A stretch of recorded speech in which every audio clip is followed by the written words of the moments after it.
يا راغبا في كل علم نافع.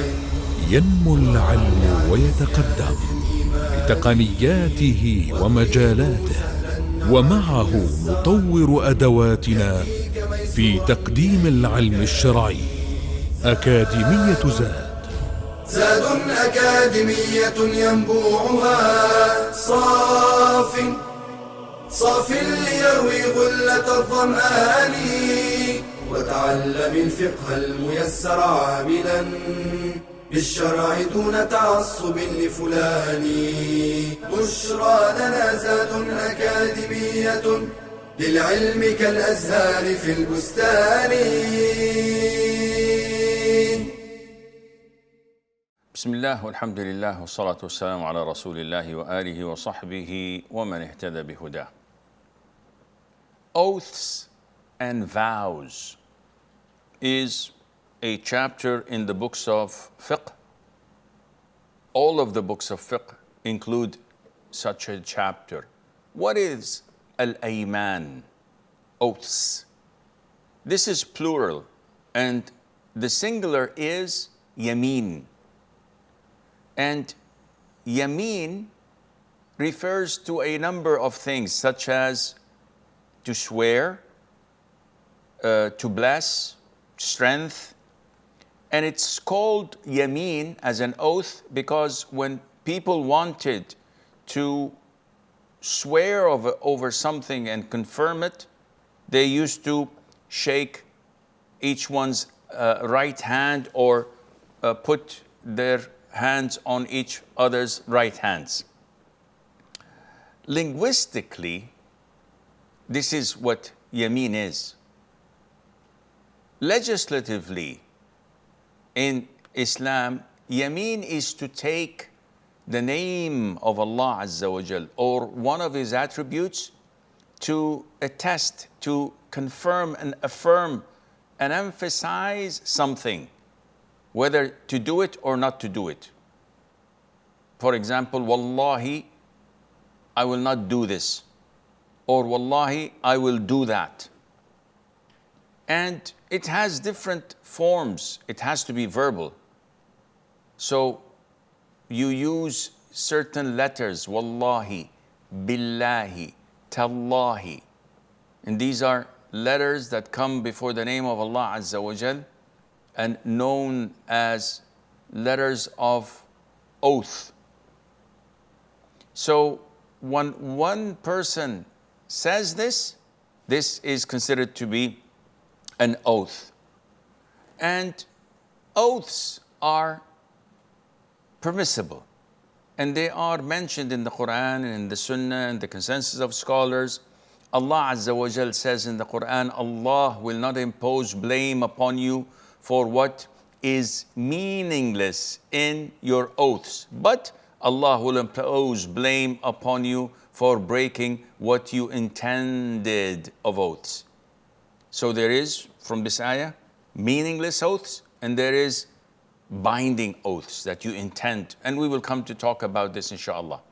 This is from the Quran. As from the Sunnah, the Prophet says, sallallahu alayhi wasallam, indeed, I, if Allah wills, do not swear an oath, then see something else that is better than it, but I will do that which is better and offer expiation for breaking my oath. And we will come also to discuss how to expiate breaking an oath.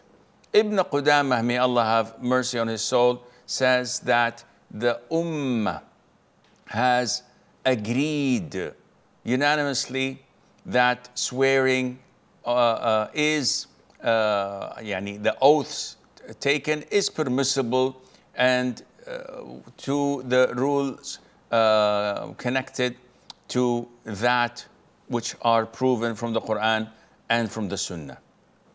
What is the ruling on oaths? Oaths, by default, are permissible. I can take an oath and I can bear the consequences of it, either to go ahead with it or to expiate it, as in the hadith we've just heard. However, scholars go further and say it might be obligatory at times, especially when I need to prove something that is my right, and I have no evidence other than to swear by Allah. Or if I'm summoned in front of the Muslim ruler or a judge at court, and he instructs me and orders me to take an oath that I'm saying the truth, it can be recommended, mustahab, if I'm doing something that is recommended, not mandatory. So if, for example, if I am trying to reconcile between two fighting factions or parties, and I swear to make their hearts come together, that is fine and recommended.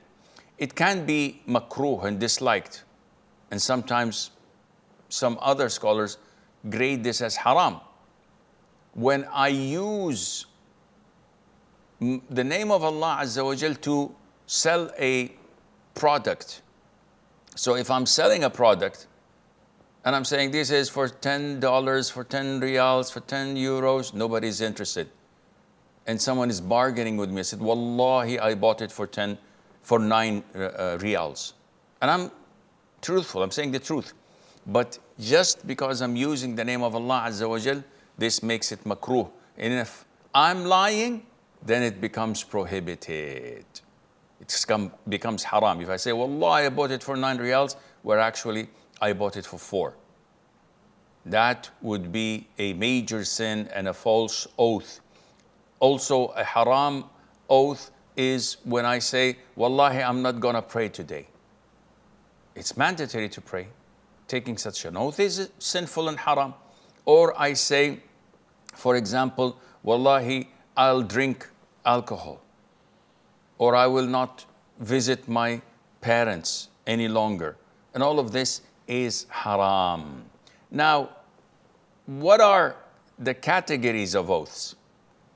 The scholars say that there are 3 categories of oath. Number 1, what is known as al-laghu, or al-yamin, yaminul laghu. This is the meaningless oath, which people usually use while not intending it. So I'm at a gathering and we're hanging out with friends, and then I said, oh, I have to leave. One of the guys says, yeah, come sit, have lunch with us. I said, Wallah, I'm not hungry. I am hungry. But I just said, Wallah, I'm not hungry so that I can leave. I want to go somewhere else. So this is laghu. When I say, Wallahi, I'm tired. Oh, Wallahi, I don't feel like it. I'm not intending to emphasize anything, but I'm just saying this meaningless. And it is not recommended to use the name of Allah here, but it is not something that is sinful or binding, but it is not recommended because it shows that there is not a great deal of reverence of Allah's name.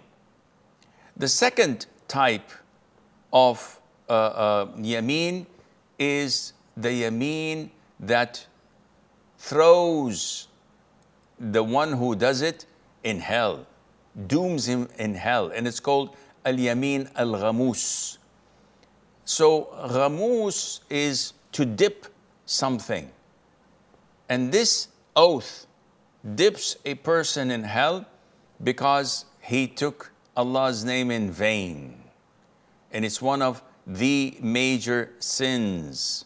The Prophet ﷺ said, the major sins are, and he named the following: associating others with Allah, being undutiful or disobeying the parents, murder, and the oaths that dips and dooms a person into hell.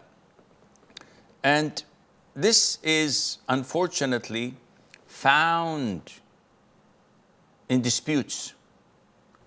When summoned in front of a judge and you claim something that is not yours, or you deny something that you had taken. Someone comes and says, this guy borrowed 100,000 from me. So the judge says to him, show us your proof, your documents, bring your witnesses. The man says, I don't have any witnesses, but he took 100,000 from me. So the judge, when he does not find evidence from the person prosecuting, he goes to the defendant, the one who the claim is on.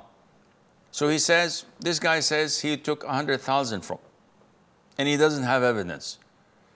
To put you off the hook, you have to swear by Allah that you did not take anything, because it's his word against yours. If the man says, Wallahi, I did not take 100,000 from him, and he did, this would dip him straight into hell. May Allah Azza wa Jal have mercy upon us. The third category is known as the binding oath. And what is a binding oath? It's something that you intended, as we mentioned earlier in the ayah.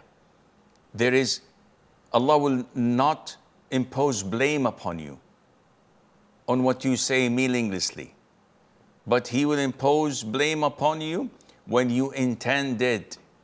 When you intend it.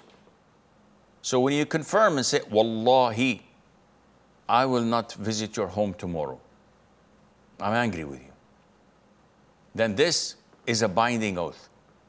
Wallahi, I will give you this and that tomorrow or next week. I am binding this thing on myself, and it is a binding oath. Now, if someone breaks the oath, as mentioned in chapter 5, Surah Al-Ma'idah, verse 89, then he has to expiate to fulfill it. And what is expiation? This is inshallah what we will find out in the following class. هذا والله أعلم ونسبة العلم إليه أسلم وصلى الله وسلم وبارك على عبده ورسوله نبينا محمد. يا راغبا في كل علم نافع ينمو العلم ويتقدم بتقنياته ومجالاته، ومعه نطور أدواتنا في تقديم العلم الشرعي. أكاديمية زاد أكاديمية ينبوعها صاف ليروي غلة الظمآن، وتعلم الفقه الميسر عاملا بالشرع دون تعصب لفلان. بشرى لنا زاد أكاديمية للعلم كالأزهار في البستان.